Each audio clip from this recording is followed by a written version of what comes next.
दोस्तों 90 के दशक में आए लोकप्रिय सीरियल रामायण में राम, अरुण गोविल, सीता, दीपिका चिखलिया के साथ लक्ष्मण सुनील लहरी ने दमदार भूमिका निभाई थी। इन कलाकारों की भूमिका को दर्शक आज तक भुला नहीं पाए हैं।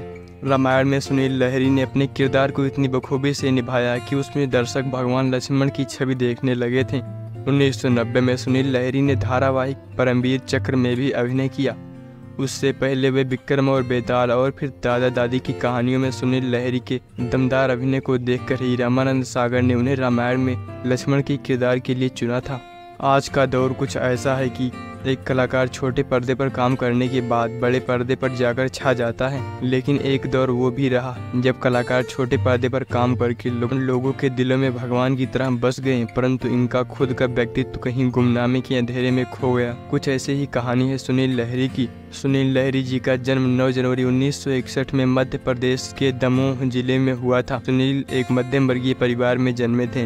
इनके पिता का नाम शिखर चंद्र लहरी और माता का नाम तारा लहरी था। इनके पिता पेशे से एक डॉक्टर थे और मेडिकल कॉलेज में प्रोफेसर का काम करते थे। इनके 2 भाई और एक बहन भी हैं। सुनील ने अपनी स्कूल की पढ़ाई भोपाल में पूरी की और फिर मुंबई पहुंच गए और वहीं के विल्सन कॉलेज में अपना ग्रेजुएशन आर्ट्स एंड कॉमर्स में पूरा किया और वहीं से फिल्मी कैरियर की शुरुआत की। ऐसा बताते हैं कि सुनील को एक्टिंग का शौक बचपन से ही था। वह एक्टिंग को लेकर हर वक्त तत्पर रहते थे। किसी न किसी नाट्य कार्यक्रम में भाग लेते ही रहते थे। वे हमेशा फिल्मी दुनिया में जाने की इच्छा जताया करते थे। उनके पिताजी ने भी कभी ज्यादा रोक टोक नहीं की। 1980 में सुनील ने अपने फिल्मी करियर का पदार्पण किया। ख्वाजा अहमद अब्बास की फिल्म से फिल्म द नेक्स्टेट्स में मिथुन चक्रवर्ती और स्मिता पाटिल के साथ इन्होंने काम किया। हालांकि ये फिल्म बॉक्स ऑफिस पर बहुत बुरी साबित हुई। उसके बाद सुनील लहरी 5 साल पर्दे से गायब रहे और फिर 1985 में जयप्रकाश विनायक की फिल्म फिर आएगी बरसात में बतौर हीरो नजर आए। ये फिल्म भी दर्शकों पर कुछ खास असर नहीं कर पाई,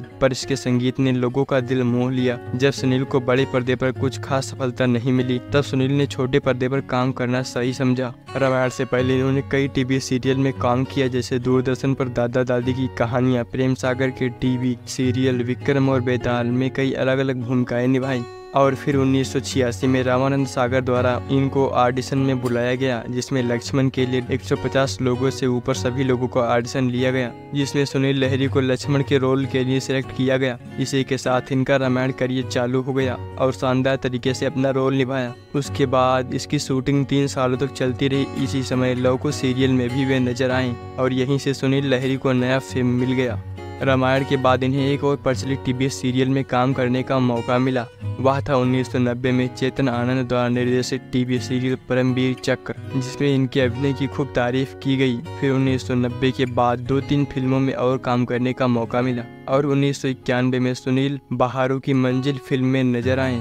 सुनील रामायण में लक्ष्मण के किरदार के बाद दर्शकों के मन में भगवान की तरह बस गए थे, इसलिए दर्शक पर्दे पर इन्हें अन्य किसी रूप में स्वीकार नहीं कर पाए और यही हाल रामायण में काम कर चुके हर कलाकार का हुआ। 90 के दशक के बाद सुनील को फिल्मों में काम मिलना बंद हो गया था, इसलिए फिर उन्होंने अरुण गोविल जी के साथ अपना एक प्रोडक्शन हाउस खोला। वर्तमान समय में सुनील लहरी अपनी पत्नी और परिवार के साथ मुंबई में रहते हैं और अपना प्रोडक्शन हाउस भी चला रहे हैं। सुनील लहरी ने 2 बार शादी की। उनकी पहली पत्नी का नाम राधा सेन था और उनकी दूसरी पत्नी का नाम भारती पाठक है। एक इंटरव्यू में सुनील लहरी जी ने बताया, मैं रामायण करने के बाद कुछ ज़्यादा खुश नहीं था, क्योंकि रामायण करने से मैंने बॉलीवुड में काफ़ी नुकसान झेला था। मुझे फिल्में मिलना बंद हो गई थी, पर आज मैं इस महाकाव्य को करके बहुत गर्व महसूस करता हूँ। यह एक इकलौता प्रोग्राम था जो पूरे विश्व में सबसे ज़्यादा देखा गया था। सन 2012 में सुनील लहरी जी के पिता डॉक्टर शिखर चंद्र लहरी जी का निधन हो गया। सुनील ने अपने पिता के शव को भोपाल के JK मेडिकल कॉलेज के फॉरेंसिक डिपार्टमेंट को दान कर दिया था, क्योंकि इनके पिता ने अपनी मृत्यु के 10 साल पहले अपनी विल में